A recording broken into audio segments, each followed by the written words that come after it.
Hey guys, welcome to Amity Tracks. Feel like we're doing too many of these videos lately. Christine McVie and Jeff Beck last week, and today David Crosby. Although, with Crosby, this was a guy. Kind of up there with Keith Richards, right? I mean, this was a guy who probably should have been dead about 40 years ago. I mean, based on his fast living and prolific drug intake, but he just endured. Crosby just kept going. I admire greatly. I love David Crosby. He's fantastic. Such a great personality. I mean, just this rock and roll personality. I mean, aside from the wild living and everything else, just a true maverick. I mean, by equal amounts, sort of cuddly and friendly and warm and witty, but also mercurial, maddening, just you know, um, yeah, and just a fascinating character. I mean, a true rock and roll original. And as a musician, almost unparalleled. There are very few people I can think of who could match his harmony singing, just his musical sense. You know, uh, and a fascinating songwriter too. While he might not have been real prolific, although the last decade of his life he was incredibly prolific. He's putting out records like crazy, and it's kind of interesting in interviews. He even talked about, he's like, I probably don't have a whole lot of time left. I got a lot of music in me. I'm going to get it out, and he did. I'm going to be honest with you. I haven't actually listened to a lot of his newer stuff. I've heard it's very good though, and I obviously now I need to go check it out. But in his heyday, he might not have been the most prolific songwriter, but the songs he wrote were usually very interesting, and not just topic wise. Either kind of talking about the revolution, right? Almost cut my hair, or menage a trois, right, with Triad. But beyond that, just musically, the chords he used. I mean, he had a real jazz sense. He used these really kind of spacious chords, and it's just fascinating songwriter too. But just kind of all of it. So I don't know. I guess similar to when Jeff Beck passed last week. Just so I want to put together something real quick and talk about Crosby, show you some of my favorite stuff that I have of his, and just remember this great artist. You know, I, Crosby was born into kind of Hollywood royalty in a sense. His father, is Floyd Crosby, was a pretty renowned cinematographer in Hollywood, Oscar winner. And so Crosby was already sort of born, with an inside track in the entertainment biz. But he sort of went into music. Of course, one of the founders of the Byrds, along with Roger McGuinn and Gene Clark and Chris Hillman. And I just pulled them out here. Crosby was on those first four seminal Byrds albums, right? Mr. Tambourine Man, of course. Where is he? There he is. It's Crosby right there. Mr. Tambourine Man. And then Turn, Turn, Turn. And it was here on Fifth Dimension where Crosby really starts to write some songs, become a songwriter. With the departure of Gene Clark, the other guys, Hillman, McGuinn, and Crosby, all had to step up. And so you start to hear some of the kind of unique writing of David Crosby. I think it's here on this. Yeah, What's Happening, right? But it's really, really on this one, on Younger Than Yesterday, where Crosby, yeah, I mean, the good and the bad, Everybody's Burned is fantastic. Mind Gardens is cringy, but that's Crosby, right? That's Crosby. Then he leaves the Byrds, leaves or is kicked out, depending on whose story you believe. And of course, hooks up with Graham Nash and Stephen Stills for Crosby, Stills, and Nash, one of the super groups. of that era. I have been a Crosby, Stills, and Nash fan, and Young, of course, for I mean, as long as I can remember. Um, and not just Crosby, Stills, Nash and Young, but all the little side, all the solo careers, all the little side projects. I've sort of followed the tree. I'd actually had planned at some point in the future, and we'll still do it on this channel, to kind of do a CSNY extravaganza where we kind of follow all the paths and all that.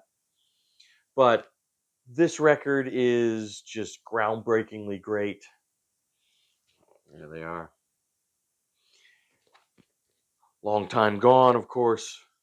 Crosby's big song on here. Guinevere as well. Then when Neil Young joins up, you got Deja Vu, Almost Cut My Hair. And again, the title track, which was written by Crosby, Deja Vu, it's a great example of what I was talking about. This really complex, kind of jazzy. I mean, just listen to the chords and the structure of that song. It's pretty out there. It's pretty out there. But beyond Crosby, Stills, and Nash, I'm a big fan of the kind of the duo albums, especially in the '70s with Graham Nash. A whole series of these. This one, I think this one, the cheesy album cover, but Wind on the Water, I think is fabulous. This is fantastic. There they are. But yeah, I mean, just great records. Great records. And, again, always interesting songwriting from the heart, and also song structures. Very interesting. I think really, probably tonight, if I'm going to put on some Crosby a little bit later after this is done, it's going to be this.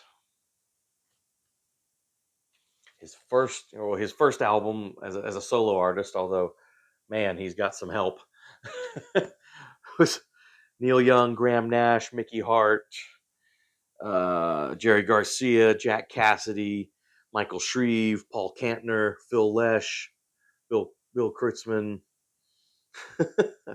Who else is big on here? Joni Mitchell, Greg Raleigh, Grace Slick, Jorma. Oh man, I mean, just all-star help, right? But this is all still Crosby. I mean, if I could only remember my name is the name of this record.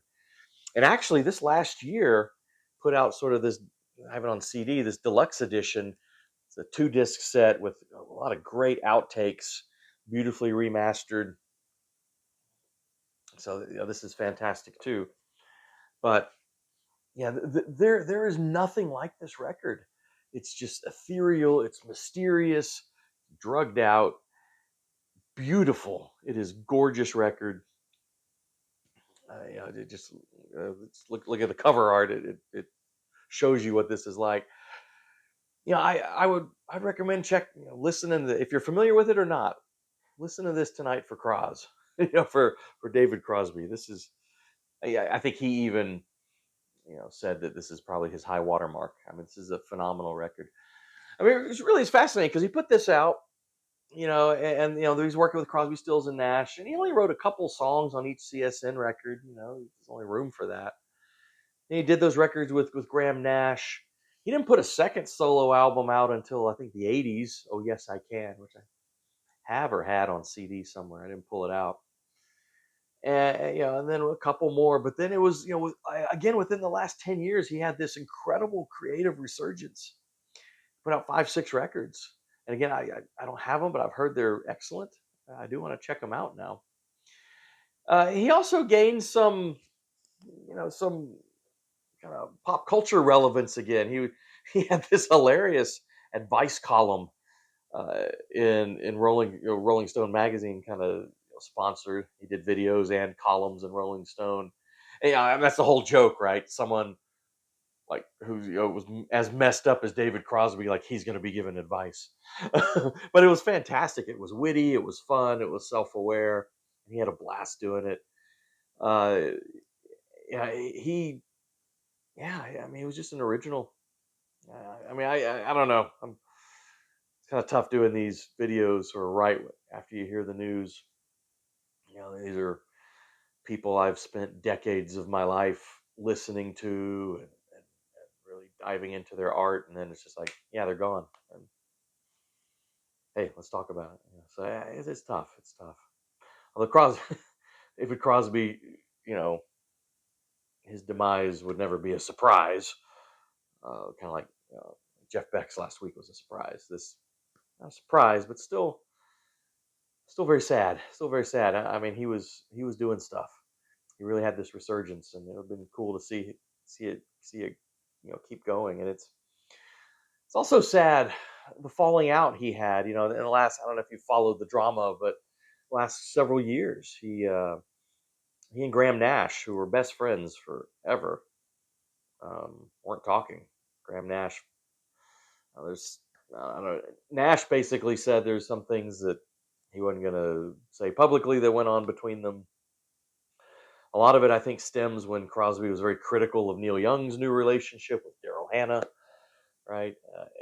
And Nash kind of took Neil's side, and both Neil Young and Graham Nash sort of shunned Crosby and wouldn't talk to him again. Crosby apologized publicly and said, "Hey, I want to, I'd love to work with those guys again. I'd love to talk with them." And as far as I know, unless it was done privately, they never made amends. And now that ain't gonna happen. I think Steven Stills was the only one that was talking to Crosby for the last several years.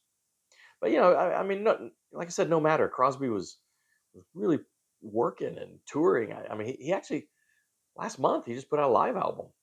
From some of the shows he was doing last year. So, well, anyway, thank you, David Crosby, for the one of a kind, fantastic music.